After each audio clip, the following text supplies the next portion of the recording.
Hello and welcome to another video. So we're taking a look at a Mysteria RuneCraft deck. They've only taken a slight change from the norm from basically before the mini expansion, and mostly it's the fact that Craving Splendor is now a much more popular card for this deck, as it does both spell boost quite nicely on some of these cards and can actually combo quite well with Sweet Tooth Medusas, of course, Medusian, which is pretty awesome, of course. And it works really nicely with Zealot of Truth, which you will see in this video. Such a great combination, going up to a 7-1 for basically nothing. Even with an Evo, taking it up to a 9-3 is really good. Otherwise, everything else is a pretty stock standard Mysteria play. Not too much that's crazy. I mean, the Sweet Tooth Medusa is a nice additive, clears wards, gets rid of things like Poseidon, no issue. And everything else just kind of supports that package. So we're going to get right into this and check it out. So for our first match, we have got Rune versus Dragon. Dragon is still reasonably popular, of course, no shock there. Looking at the play for how much of each deck is used roughly, according to different statistics, it does seem that Dragon is probably second or third most popular deck at the moment, with Portal being one of the only decks to, of course, eclipse it.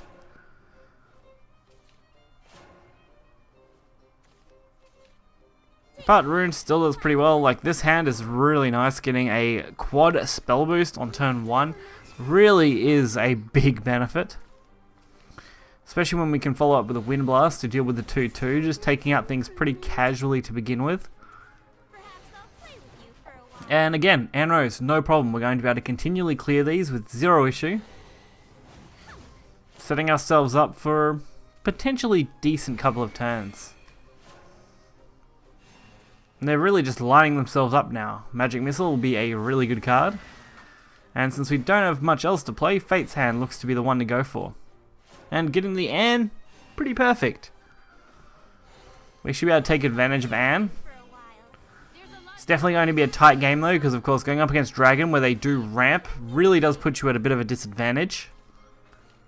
So we're definitely going to be playing a slightly long game. We want to really win on 10. Any later than that and we'll be in some serious trouble. But that doesn't mean we're going to give up. We're going to get the double boost on the Mysteria and on the Light Mage, which are going to do a wonderful job. Along with, of course, boosting all our other spell boostable cards, just slightly.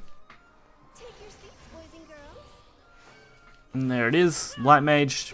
Not really getting us much. It is going to max out our hand, so anything we draw next turn is going to be forfeited, but I think that's worthwhile considering what our board and hand state look like right now.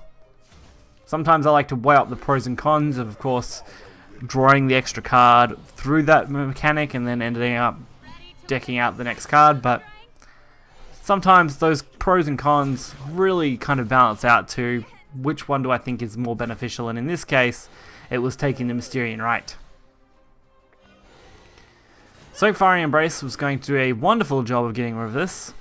Fortunately, we can't use anything else, but leaving them at just 10 health looks to be very promising, especially going into next turn. Not so lucky though, the Raging Dragon combo is going to wipe our board completely, and we really need to try and make some sort of comeback as much as possible here. So we can go for the missile. We want to just weaken them down as much as possible.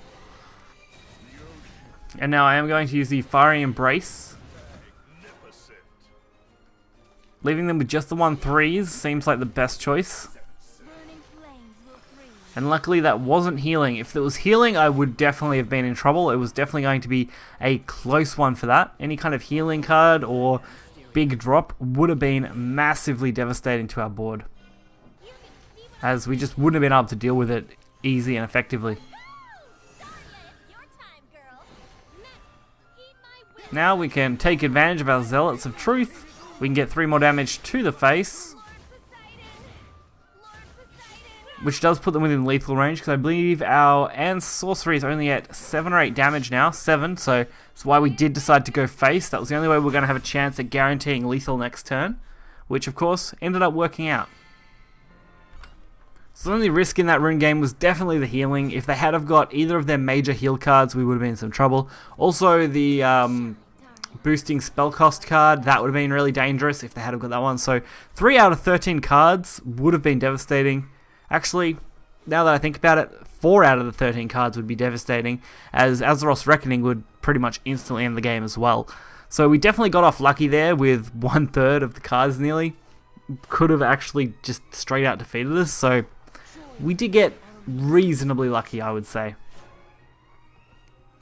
This match though is a little more straightforward. Going up against Portal, there is not a lot you can do against Omen, but Maisha you actually can stand a reasonable chance because you don't plan on letting your opponent reach the Maisha turn and kill you straight out most of the time. You want to be finishing these games using different combinations, not aiming for the Mysteria plays, just going for bigger boards as possible with high stats that force them to use a lot of puppets and a lot of low cost followers early on, so that they can't obviously take full advantage of them in the mid to late game. Unfortunately, we didn't get quite that lucky, as they seem to have the perfect removal cards for this match.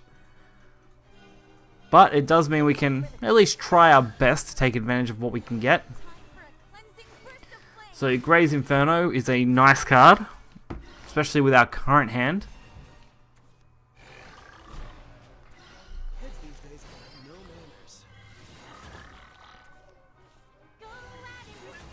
Joy of Destruction. It's not too bad.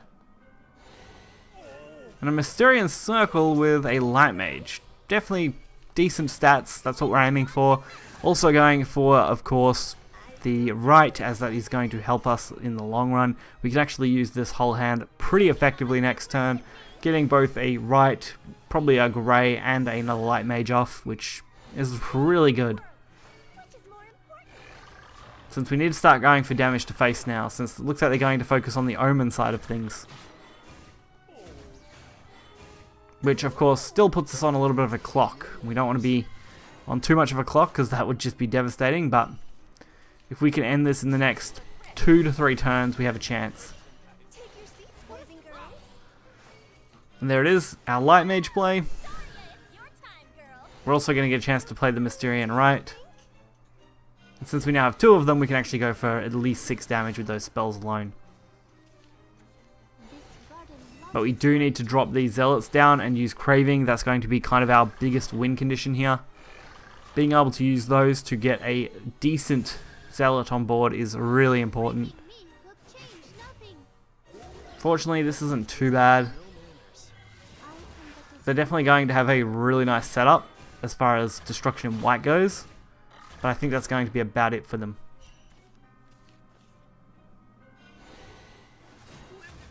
So I did end up using the missile and of course the other magic missile. Probably should have went magic missile first. But we can go right, plus 5 damage. That will put them at 7, right in range of our Zealot Craving combination, which is really important now. Especially since they can only go for Destruction in White and can't easily play black.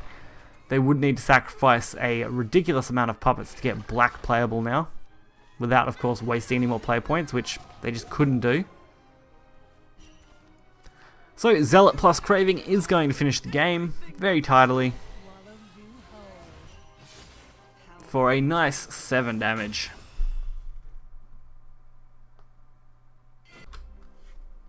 So this deck did end up performing actually really well. I was a little shocked. I haven't seen much Mysteria floating around, so I was under the impression that it still wasn't performing as well as it was before with the current meta decks that are floating around, especially Portalcraft decks.